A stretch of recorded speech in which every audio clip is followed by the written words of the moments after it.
പിതാവിൻ്റെയും പുത്രൻ്റെയും പരിശുദ്ധാത്മാവിൻ്റെയും നാമത്തിൽ ആമേൻ. പ്രിയൻ്റെ പ്രാർത്ഥനയിലേക്ക് എല്ലാവർക്കും സ്വാഗതം. ഏക ദൈവത്തിൽ വിശ്വസിക്കുന്ന മതങ്ങളാണ് യഹൂദ മതം, ക്രൈസ്തവ മതം, ഇസ്ലാം മതം. ഈ മൂന്ന് മതങ്ങളും ഒരു ദൈവത്തിൽ വിശ്വസിക്കുന്ന മതങ്ങളാണ്. എന്നാൽ എന്താണ് ക്രൈസ്തവ മതത്തെ മറ്റു മതങ്ങളിൽ നിന്നും വ്യത്യസ്തമുള്ളതാക്കി മാറ്റുന്നത്? അത് ത്രിയേക ദൈവത്തിലുള്ള വിശ്വാസമാണ്. കത്തോലിക്ക സഭയുടെ മതബോധന ഗ്രന്ഥം 234 ഖണ്ഡികയിൽ ത്രിയേക ദൈവത്തെക്കുറിച്ച് വളരെ വ്യക്തമായിട്ട് ഇപ്രകാരം നിർവചിക്കുന്നു: ക്രൈസ്തവർ വിശ്വാസത്തിൻ്റെയും ജീവിതത്തിൻ്റെയും കേന്ദ്ര രഹസ്യമാണ് ത്രിയേക ദൈവം അഥവാ ത്രിത്വം. അതായത് ക്രൈസ്തവ ജീവിതത്തിൻ്റെ അടിസ്ഥാന സത്യമാണ്, അടിസ്ഥാന രഹസ്യമാണ് ത്രിയേക ദൈവം. എന്താണ് ഈ രഹസ്യം? ഒരു ദൈവം, ആ ദൈവത്തിൽ 3 വ്യക്തികൾ, പിതാവ്, പുത്രൻ, പരിശുദ്ധാത്മാവ്. 3 പേർക്കും തുല്യമായിട്ടുള്ള ശക്തിയാണുള്ളത്. പിതാവായ ദൈവം സൃഷ്ടികർമ്മം നടത്തുന്നു. എല്ലാ ജീവൻ്റെയും ഉറവിടമാണ് പിതാവായ ദൈവം. പൊടിയിൽ നിന്ന് നമ്മളെ സ്നേഹപൂർവ്വം സൃഷ്ടിച്ച സൃഷ്ടാവ്. ആ സൃഷ്ടിയെ പുത്രനായിട്ടുള്ള ദൈവം വീണ്ടെടുക്കുന്നു. നമ്മുടെ കൂടെ നടന്ന് നമ്മുടെ പാപങ്ങൾക്ക് വേണ്ടിയിട്ട് മരിച്ചു നമുക്ക് നിത്യജീവൻ നൽകുവാൻ ഉയർത്തെഴുന്നേറ്റ വിമോചകനായിട്ടുള്ള പുത്രനായിട്ടുള്ള ദൈവം. ഇന്ന് സഭയെ നയിക്കുന്നത് പരിശുദ്ധാത്മാവാണ്. പരിശുദ്ധാത്മാവായ ദൈവം നമ്മുടെ ഹൃദയങ്ങളിൽ സന്നിഹിതനാണ്. നമ്മെ നയിക്കുന്നു, ശക്തിപ്പെടുത്തുന്നു, നമ്മെ വിശുദ്ധീകരിക്കുന്നു. ത്രിയേക ദൈവമെന്ന സിദ്ധാന്തം ഉടലെടുത്തത് അനേകം നൂറ്റാണ്ടുകളിലൂടെയാണ്. അനേക നൂറ്റാണ്ടുകളിലെ പല വിവാദങ്ങളുടെ പശ്ചാത്തലത്തിലാണ് ഈ ത്രിയേക ദൈവമെന്ന സിദ്ധാന്തം രൂപപ്പെട്ടത്. അതിന് സഹായിച്ചത് 3 സുന്നഹദോസുകളാണ്. AD 325 നിക്കിയ സുന്നഹദോസ്, AD 381 കോൺസ്റ്റന്റിനോപ്പിൾ സുന്നഹദോസ്, AD 431 എഫെസോസ് സുന്നഹദോസ്.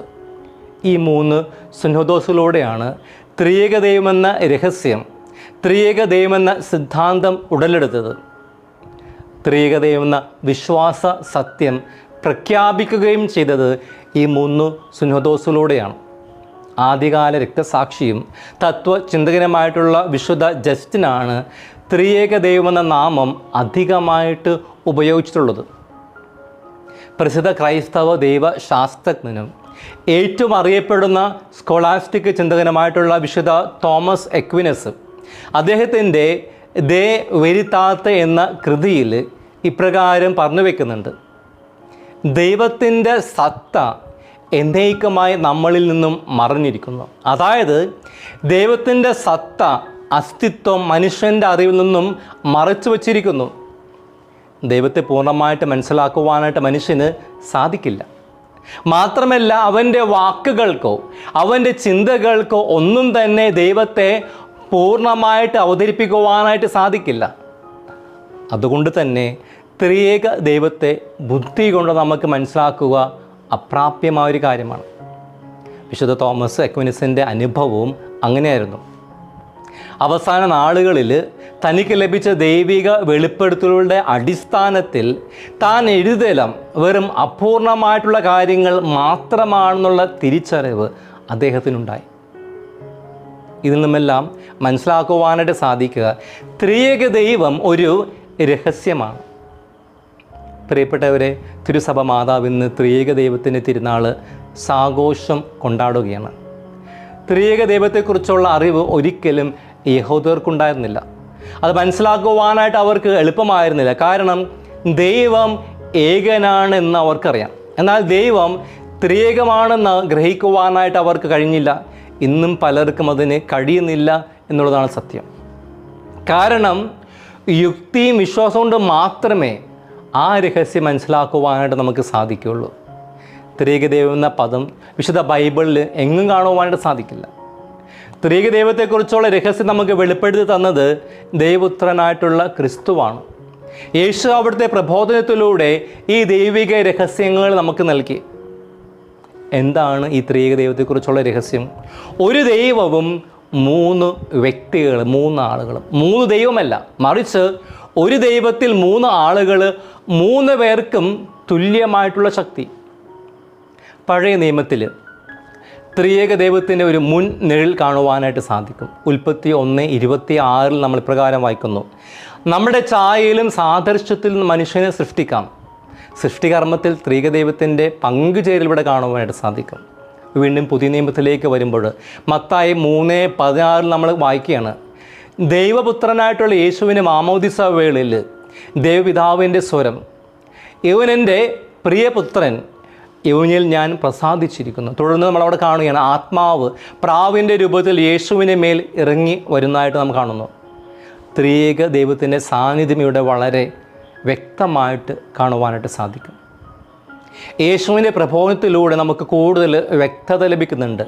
യോഹന്നാൻ 10:30 നമ്മൾ വായിക്കുന്നു: ഞാനും പിതാവും ഒന്നാണ്. വീണ്ടും യോഹന്നാൻ 14:6 നമ്മൾ വായിക്കുന്നു: വഴിയും സത്യവും ജീവനും ഞാനാണ്, എന്നിലൂടെ അല്ലാതെ ആരും പിതാവിൻ്റെ അടുക്കലേക്ക് വരുന്നില്ല. നമ്മളിന്ന് വായിച്ചു കേട്ട സുവിശേഷത്തിലും പിതാവും പുത്രനും പരിശുദ്ധാത്മാവും തമ്മിലുള്ള ബന്ധവും ഐക്യവും കാണുവാനായിട്ട് സാധിക്കും. സഭയുടെ എല്ലാ കൂദാശകളും, എല്ലാ പ്രാർത്ഥനകളും, എല്ലാ പ്രാർത്ഥനകളുടെ പ്രാർത്ഥനയായ കൂദാശയായിട്ടുള്ള വിശുദ്ധ കുർബാനയും എല്ലാം ആരംഭിക്കുന്നതും അവസാനിക്കുന്നതും ത്രിയേക നാമത്തിലാണ്.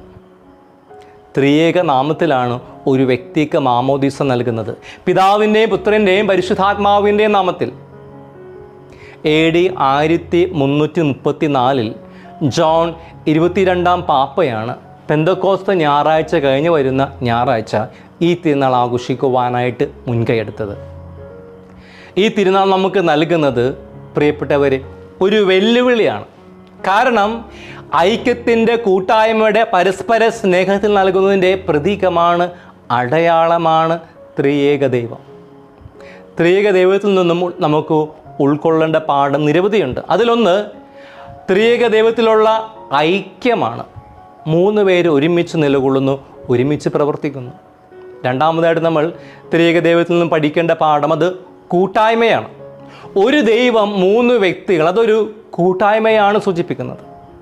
മൂന്നാമതായിട്ട് നമ്മൾ ത്രിയേക ദൈവത്തിൽ നിന്നും പഠിക്കേണ്ടത് സ്നേഹത്തിൽ പരസ്പരം നൽകുന്നതിൻ്റെ പാഠമാണ്. പിതാവ് പുത്രനെ ലോകത്തിനായിട്ട് നൽകുന്നു. യോഹന്നാൻ 3:16 നമ്മൾ വായിക്കുന്നത്: തൻ്റെ ഏകജാതനെ, പുത്രനെ പിതാവ് ലോകത്തിനായിട്ട് നൽകുന്നു. തുടർന്ന് പിതാവിൽ നിന്നും പുത്രനിലൂടെ പരിശുദ്ധാത്മാവും പുറപ്പെടുന്നു. പ്രിയപ്പെട്ടവരെ, നമ്മൾ ചിന്തിക്കേണ്ടത് ത്രിയേക ദൈവത്തിലെ ഈ ഐക്യം, ഈ കൂട്ടായ്മ, പരസ്പരം നൽകൽ, ഇവയെല്ലാം നമ്മുടെ കുടുംബത്തിൽ, നമ്മുടെ പ്രവർത്തന മേഖലകളിൽ, നമ്മുടെ സഹോദരരുമായിട്ടുള്ള ബന്ധത്തിൽ, എൻ്റെ സൗഹൃദ വലയങ്ങളിൽ, ഇവിടെയെല്ലാം പ്രാവർത്തികമാക്കുവാനായിട്ട് നമുക്ക് സാധിക്കുന്നുണ്ടെന്നാണ്. ഇല്ലായെങ്കിൽ നമുക്കൊരു വെല്ലുവിളിയായിട്ട് ഈ തിരുനാൾ നിലകൊള്ളും. എല്ലാവരുമായിട്ട് കൂടുതൽ സ്നേഹത്തിലും ഐക്യത്തിലും കൂട്ടായ്മയിലും നിലകൊള്ളുവാനും പരസ്പരം നൽകുന്നതിലും പങ്കുവയ്ക്കുന്നതിലും ശ്രദ്ധിക്കുവാനൊക്കെയായിട്ട് ഈ തിരുനാൾ ആഘോഷിക്കുമ്പോൾ നമുക്ക് പരിശ്രമിക്കാം. ത്രിയേക ദൈവം നമ്മളെല്ലാവരെയും അതിനായിട്ട് അനുഗ്രഹിക്കട്ടെ.